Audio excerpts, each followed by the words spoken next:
के जो एम्प्लॉइज का मीटिंग में बैठे थे वहाँ पर जो है वो डाटा दे रहे थे वो ऑफिसर लोग। ये जो है उड़ीसा में कितना एट्रोसिटीज केस होता है, तो एट्रोसिटी के संबंध में हमारा एक सब लीडर है लिट्टू दास, वो एक रिप्रेजेंटेशन देगा आपको। उनके साथ अनिल मलिक है, वो भी जरा से आके दो अनिल मलिक दो बात आके कह दीजिए। और निहाल सिंह सामाजिक कर्मी। आज केंद्रीय मंत्री रामदास आठवाले साहेब आसी आउ 40 वर्ष पूर्ति जोटा कि डॉक्टर बी आर अम्बेडकर केचरा कमिटीर चेयरमैन थिले। आउ हीराकुद नदीबंध जोटा कि बुर्ला अवस्थापित संबलपुर जिला ओडिशा रे अछि। आउ हीराकुद नदीबंध ओडिशार बड़ बंध आउ निर्माण आउ तांको भित्ति प्रस्ताव पाई से प्रस्ताव देइथिले। आउ तार आज 8 तारिख रे वर्ष पूर्ति अवसर रे बुद्ध मंदिर भुवनेश्वर ठारे तांकर एक सभा होता जोटा कि रिपब्लिकन पार्टी ऑफ इंडिया राज्य सभापति शेख अब्दुल वाली सभापतित्व करते। मान्यगण्य व्यक्ति विशेष योगदान करते।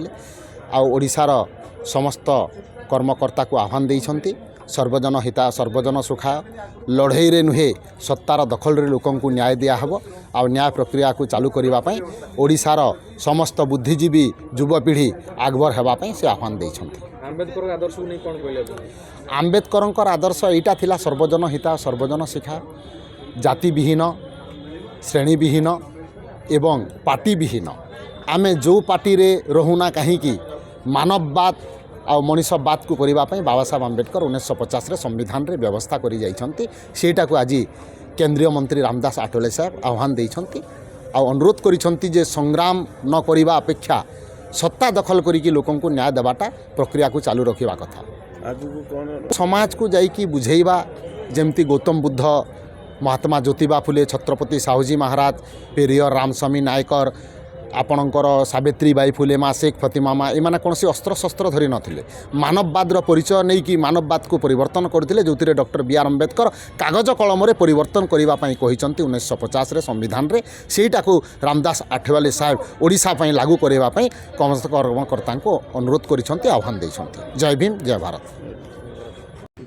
मु अब्दुल वाली रिपब्लिकन पार्टी ऑफ इंडिया रो राज्य सभापति।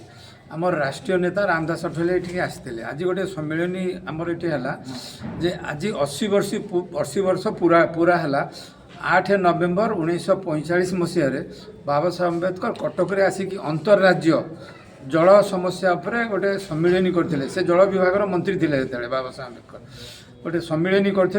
से हीराकुद डैम सिद्धांत होता एवं जो आज हीराकुद डैम आम देखुचु जो लाइफ लाइन ओडिशार सेठी सिद्धांत होता बाबा साहेब अम्बेडकर सिद्धांत करते। तारी 80 वर्ष पूर्ति अवसर में आज रामदास आठवले आमर आरपीआई रो राष्ट्रीय नेता से आसते आमको उद्बोधन देले जे से संबंध में यहाँ सम्मेलनी थी। से बौद्ध धर्म कथा कहले कहीं महात्मा बुद्ध जो कार्यक्रमटा सारा पृथ्वी को नेले बौद्ध धर्म एवं से सहयोगी होते सम्राट अशोक कलिंग विजय होता। ये कलिंग जो कलिंग ओडिशार पूर्व नाम जो कलिंग था ये कलिंग विजय सम्राट अशोक करते। एवं सम्राट अशोक वंशधर को आम जो ओडिशार लोक आज अस्पृश्य जो मान कहूँ यही मैंने ओडर राष्ट्र थिला। ओडिशार पूर्व नाम ओडर राष्ट्र थिला। ओडर राष्ट्र अर्थ हूँ the state ruled by the untouchables. अस्पृश्य लोकों द्वारा शासित राष्ट्र ओडर राष्ट्र एवं से ओडिशा आम भूमि रे आज अच्छु। एवं से कथा रामदास आठवले साहब आमको मन पकाउले जे महात्मा बुद्ध एवं जो सम्राट अशोक जो कलिंग विजय करते जो सारा पृथ्वी को जाइला बौद्ध धर्म से कलिंगर लोक आपण मैंने गौरव अनुभव करने कथा जे आपण को यू सारा विश्व को बौद्ध धर्म जाइए। यही संबंध में आज सम्मेलन में बाबा साहेब अम्बेडकर जीवनी उपर चर्चा है। से जो जीवनी समय से आसिक एडे बड़ प्रोग्रामटा करी लाइफ लाइन आज ओडिशार जोटा हीराकुद डैम सेटार सिद्धांत करी कार्यक्रम करदेले जोटा कि आज बन्या नियंत्रण हो पारुछि हीराकुद डैम द्वारा यहाँ गोटे होता तारी 80 वर्ष पूर्ण आज कार्यक्रम आम रखी सम्राट माने जो लोअर पीएमजी रे मु जो धारणा रे बसुली से संबंध में आज तो आलोचना आज था 80 वर्ष पूर्तिर आलोचना एवं बौद्ध संबंध में आलोचना केवल हाँ यही सब से जो धारणा रे बसुले से संबंध में आलोचना नाम छिड़ा होटार शुभ ମାନେ ଫାଉଣ୍ଡେସନ ଦେଇଥିଲେ ଏଇ ରାମଦାସ ଆଠୱଲେ ଏବଂ ପୁଣି ଯେତେବେଳେ ଉଦ୍ଘାଟନ ହେବ ସେ କହୁଛନ୍ତି ରାଷ୍ଟ୍ରପତିଙ୍କ ସହିତ ଇନଭାଇଟ୍ କରିଛନ୍ତି। ହଁ ଯେଉଁ ଉଦ୍ଘାଟନର ଯେଉଁଟା ସ୍ତୂପ ଉଦ୍ଘାଟନ ହେବ ସେଥିରେ ମଧ୍ୟ ରାମଦାସ ଆଠୱଲେକୁ ସେମାନେ ଡାକିବେ ବୋଲି କହୁଛନ୍ତି। ଆପଣ କେତେ ଆମ ପାଇଁ ଗୋଟେ ଗୌରବର କଥା ମାନେ ବାବା ସାହେବ ଆମ୍ବେଦକର ବୌଦ୍ଧ ଧର୍ମ ନେଇଥିଲେ ଏବଂ ସେଇ ବୌଦ୍ଧ ଧର୍ମ ସମ୍ବନ୍ଧରେ ବୁଦ୍ଧଙ୍କର ଯେଉଁ କାର୍ଯ୍ୟକ୍ରମ ଅଛି ସେଥିରେ ରାମଦାସ ଆଠୱଲେ ଆସିବେ ଆମର ରାଷ୍ଟ୍ରୀୟ ନେତା କେନ୍ଦ୍ରର ମନ୍ତ୍ରୀ ଅଛନ୍ତି ଆମେ ଖୁସି ହେବୁ ନା ସେଥିରେ ଧନ୍ୟବାଦ। ଧନ୍ୟବାଦ।